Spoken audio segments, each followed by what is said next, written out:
ایک دفعہ کا ذکر ہے کہ حوالی مکہ میں ایک نہایت زبردست اور طویل اژدہا آ گیا۔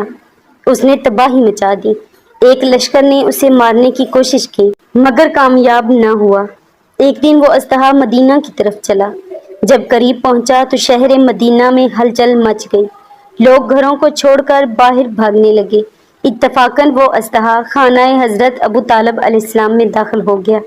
وہاں مولا کائنات مولا علی علیہ السلام گہوارے میں فروکش تھے اور ان کی مادر گرامی کہیں باہر تشریف لے گئی تھی۔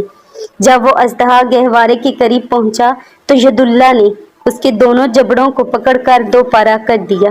رسول خدا صلی اللہ علیہ وآلہ وسلم نے مسرت کا اظہار کیا۔ عوام نے داد شجاعت دی۔ ماں نے واپس آ کر ماجرا دیکھا اور اپنے نور نظر کا نام حیدر رکھا۔ اس نام کا ذکر مرحب کے مقابلے میں علی ابن ابی طالب نے خود بھی فرمایا کہ میری ماں نے میرا نام حیدر رکھا۔ ایک اور روایت میں ہے کہ حضرت امیر المومنین علیہ السلام جنگ صفین سے واپس جاتے ہوئے ایک صحرا لکدک سے گزرے۔ شدت گرما کی وجہ سے آپ کا لشکر بے انتہا پیاسا تھا۔ اس لشکر نے مولا علی علیہ السلام سے پانی کی خواہش کی۔ آپ نے صحرا میں ادھر ادھر نظر دوڑائی۔ ایک بہت بڑا پتھر نظر آیا۔ اس کے قریب تشریف لے گئے اور پتھر سے کہا کہ میں تجھ سے سننا چاہتا ہوں، اس صحرا میں پانی کہاں ہے؟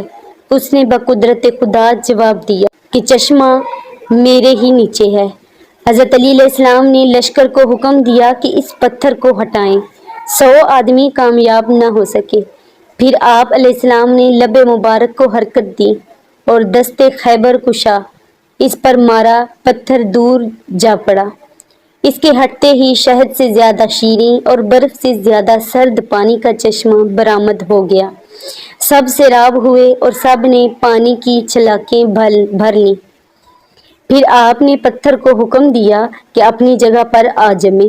بروایت ابن عباس پتھر اس جگہ سے خود بخود سرک کر اپنی جگہ پر آ پہنچا اور لشکر شکر خدا کرتا ہوا روانہ ہو گیا۔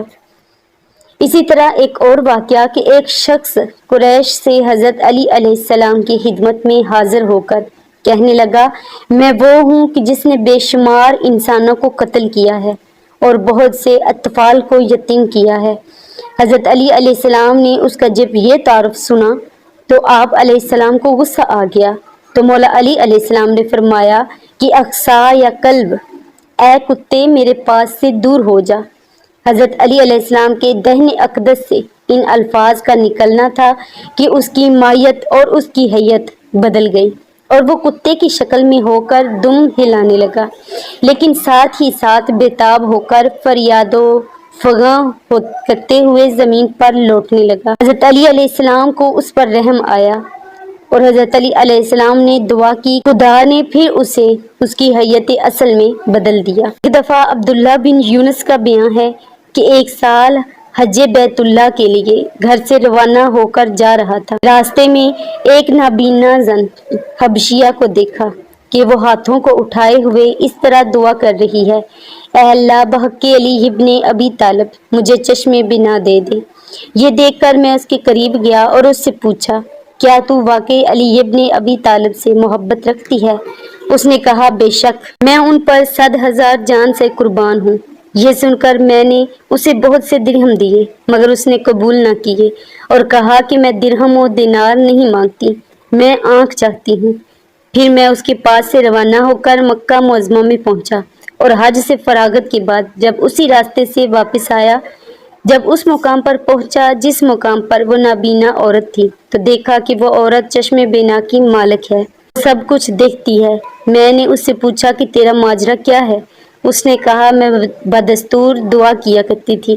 ایک دن حسب معمول مشغول دعا تھی کہ رات سے ایک مقدس ترین عالم بزرگ نمودار ہوئے۔ انہوں نے مجھ سے پوچھا، کیا تو واقعی علی کو دوست رکھتی ہے؟ میں نے کہا، جی ہاں، ایسا ہی ہے۔ یہ سن کر انہوں نے کہا، خدایا اگر یہ عورت دعوی محبت میں سچی ہے تو اسے بینائی فرما۔ کہ ان الفاظ کی زبان پر جاری ہوتے ہی میری آنکھیں کھل گئی، چشم بینا مل گئی، میں سب کچھ دیکھنے لگی۔ میں نے اس کے فوراً بعد قدموں پر گر کر پوچھا، حضور آپ کون ہیں؟ تو انہوں نے فرمایا کہ میں وہی ہوں جس کے واسطے سے تو دعا کر رہی تھی۔ ایک روایت میں ہے کہ ایک دن حضرت علی علیہ السلام مدینے کی ایک گلی سے گزر رہے تھے کہ راستے میں آپ کی نگاہ ایک مومن پر پڑی۔ دیکھا کہ اسے ایک شخص بری طرح گرفت میں لیے ہوئے ہے۔ مولا علی علیہ السلام نے اس کے قریب آئے اور پوچھا کہ کیا معاملہ ہے؟ اس مومن نے کہا، مولا میں اس مرد منافق کے 1700 دینار کا قرض دار ہوں۔ اس نے مجھے پکڑ رکھا ہے اور اتنی مہلت بھی نہیں دیتا کہ میں یہاں سے جا کر کوئی بندوبست کروں۔ مولا علی علیہ السلام نے فرمایا کہ تو زمین کی طرف رخ کر اور جو پتھر وغیرہ اس وقت تیرے ہاتھ میں آئیں انہیں اٹھا لے۔ چنانچہ اس نے ایسا ہی کیا۔ جب اس نے اٹھا کر دیکھا تو وہ سب سونے کے تھے۔ مولا علی علیہ السلام نے فرمایا، اس کا قرضہ ادا کرنے کے بعد جو بچیں اسے اپنے کام میں لا۔ راوی کہتا ہے کہ دوسرے دن جبریل امین کے کہنے پر رسول خدا صلی اللہ علیہ وآلہ وسلم نے اس واقعہ کو اصحاب کی مجمع میں بیان فرمایا۔ اسی طرح ایک اور واقعہ آپ کے سامنے بیان کرتی چلوں کہ ایک روز نماز فجر کے بعد حضور اکرم صلی اللہ علیہ وآلہ وسلم مسجد مدینہ میں بیٹھے ہوئے سلمان، بوذر، مقداد اور حذیفہ سے محو گفتگو تھے کہ راستے میں مسجد کے باہر ایک غلغلہ اٹھا۔ شور سن کر لوگ مسجد کے باہر آئے تو دیکھا کہ 40 آدمی کھڑے ہیں جو مسلح ہیں اور ان کے آگے ایک نہایت خوبصورت نوجوان شخص ہے۔ حذیفہ نے رسول خدا صلی اللہ علیہ وآلہ وسلم کو حالات سے آگاہ کیا۔ آپ صلی اللہ علیہ وآلہ وسلم نے فرمایا، ان لوگوں کو میرے پاس لے آؤ۔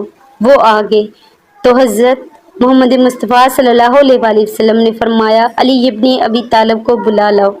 حذیفہ گئے۔ امیر المومنین علیہ السلام نے فرمایا، اے حذیفہ، مجھے علم ہے کہ ایک گروہ قوم عاد سے آیا ہے، مجھے ان کی حاجت بھی معلوم ہے۔ اس کے بعد مولا علی علیہ السلام حاضر خدمت رسول کریم صلی اللہ علیہ وآلہ وسلم ہوئے۔ حضور صلی اللہ علیہ وآلہ وسلم نے حضرت علی علیہ السلام سے ان کا سامنا کرایا۔ مولا علی علیہ السلام نے اس مرد خوبرو سے کہا کہ اے حجاج بن خلیجہ بن ابی لاصف بن سعد بن متممہ بن علاق بن وہب بن صاب، بتا تیری کیا حاجت ہے؟ اس نے جب اپنا نام اور پورا شجرہ سنا تو حیران رہ گیا۔ اس نے کہا کہ حضور، میرے بھائی کو شکار کا بڑا شوق ہے۔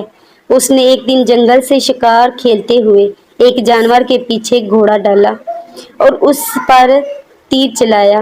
اس کے فوراً بعد اس کا نصف بدن شل ہو گیا ہے۔ بڑے علاج کیے مگر کوئی فائدہ نہیں ہوا۔ تو مولا علی علیہ السلام نے فرمایا، اسے میرے سامنے لا۔ ایک شتر پر لایا گیا۔ علی علیہ السلام نے اسے حکم دیا، اٹھ بیٹھ۔ چنانچہ وہ تندرست ہو کر اٹھ اور بیٹھ گیا۔ یہ دیکھ کر وہ اس کے قبیلہ کے 70,000 نفوس مسلمان ہو گئے۔ اگر آپ ہمارے چینل پر نئے ہیں تو چینل کو سبسکرائب کر کے بیل نوٹیفیکیشن کو آن کریں تاکہ آپ کو چینل کی اپڈیٹس ملتی رہیں۔ اس طرح کی معلوماتی ویڈیوز سب سے پہلے آپ کو ملتی رہیں۔ اور اگر ویڈیو اچھی لگے تو ویڈیو کو لائک اور کمنٹ لازمی کریں۔